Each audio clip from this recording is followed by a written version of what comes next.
Thank you for inviting me, and thank you to the Equidem team really for your important work. I invite everyone to read the report. I think I also need to personally thank Martha for your courage. Really, it was heartbreaking, but thank you for being at the forefront of this. I know how difficult it must be. We're here and we stand in solidarity. So as said, I'm Lina Alhathloul. I'm head of monitoring and advocacy at ALQST for human rights. So we are a grassroots Saudi NGO. We are based in London because human rights work has been criminalized in the country and we cannot operate directly from the inside, unfortunately. So today I'll be speaking as a Saudi citizen at a Saudi organization. And I'll be focusing on FIFA, Saudi investment in sports, and human rights. I am not an expert in migrant workers. I focus on Saudi Arabia, mainly on political prisoners and freedom of association, expression, assembly. At ALQST, we have been following Saudi Arabia's involvement in sports closely. And as Saudi citizens, we do believe that football can be a powerful catalyst for positive change in our societies, as long as the football industry makes a universal commitment to human rights and lives up to its responsibility to ensure safe environments to work, play, and enjoy the sports. So, how are FIFA and Saudi Arabia living up to these expectations? And how, if possible, can we use this opportunity to enhance the respect of fundamental human rights in Saudi Arabia?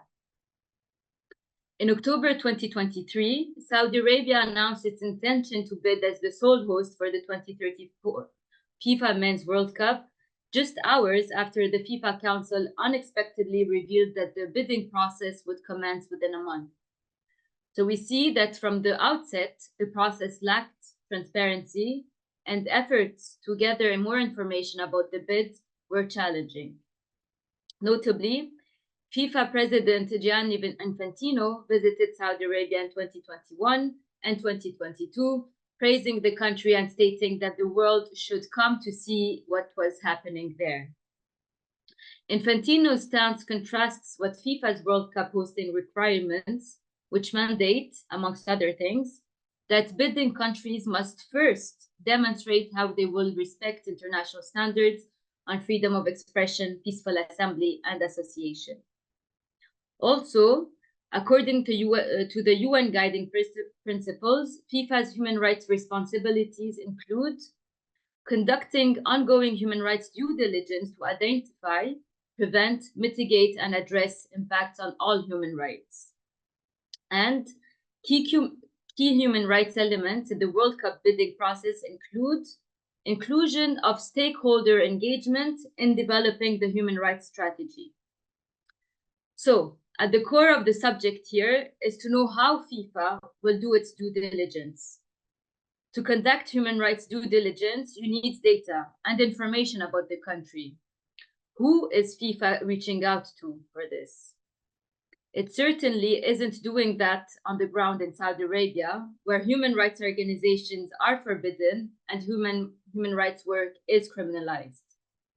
The Saudi Basic Law of Governments lacks explicit provisions on the right to freedom of association, and no national legislation protects the right to peaceful assembly. It is even criminalized, as the anti-terrorism law contains vague words which are broadly interpreted and used to charge and sentence freedom of speech and assembly. Dr. Mohammed Al-Qahtani, Saudi Arabia's most prominent human rights defender, who tried to establish this first civil and political rights association more than 10 years ago, has been forcibly disappeared since his sentence ended. He could have been the right stakeholder to develop the human rights strategy. But will FIFA ask about him? Not only are the people who are the most knowledgeable about the subject muzzled in the country, Saudi Arabia is curtailing the right to free speech even in football stadiums. In fact, supporters of Al-Safa Football Club were charged and sentenced under Saudi Arabia's notorious anti-cybercrime law for chants at a recent match, which the authorities deemed sectarian. This act of repression, at a time when the authorities are investing heavily to promote sport and tourism, highlights the appalling discrepancy between the actions of the Saudi authorities and its official narrative of liberalization and promotion of human rights. We have documented that case of the supporters, and again, the lack of transparency is appalling. Documentation in Saudi Arabia has become a strenuous work as trials are held behind closed doors, contacting human rights organizations is a crime, and the government using all sorts of surveillance technologies to deter any critical voice, which unfortunately led to a high level of self-censorship in the country. If FIFA is not carrying out due diligence on the ground, itself concerning enough, it should at the very least consult stakeholders outside. As part of the World Cup process, a third-party company chosen by Saudi will carry out a supposed independent assessment of the human rights risk in the country, which FIFA will then evaluate. FIFA insisted that NGOs would be consulted in the process, but organizations like ALQST and even Amnesty have so far been ignored, and time is running out. Will FIFA monitor and push to protect free speech directly linked to acts in stadiums? And will the World Cup be an opportunity for positive change? The repression in Saudi Arabia is deep and entrenched, but the event could contribute to positive change only if the human rights requirements are fully met. While there might be announcement and promises leading up to the World Cup, both FIFA and Saudi Arabia must demonstrate their genuine commitment to respecting human rights. In fact, despite claims of reform, Amnesty International's 2024 analysis of a leaked draft of penal code shows little hope for positive change, as the draft would further entrench the criminalization of the rights to freedom of expression, thought, and religion, and fail to protect the right to peaceful assembly. To conclude, to show its honest and genuine willingness to respect its human rights engagement, FIFA should ensure that the many risks associated with the bid are fully addressed.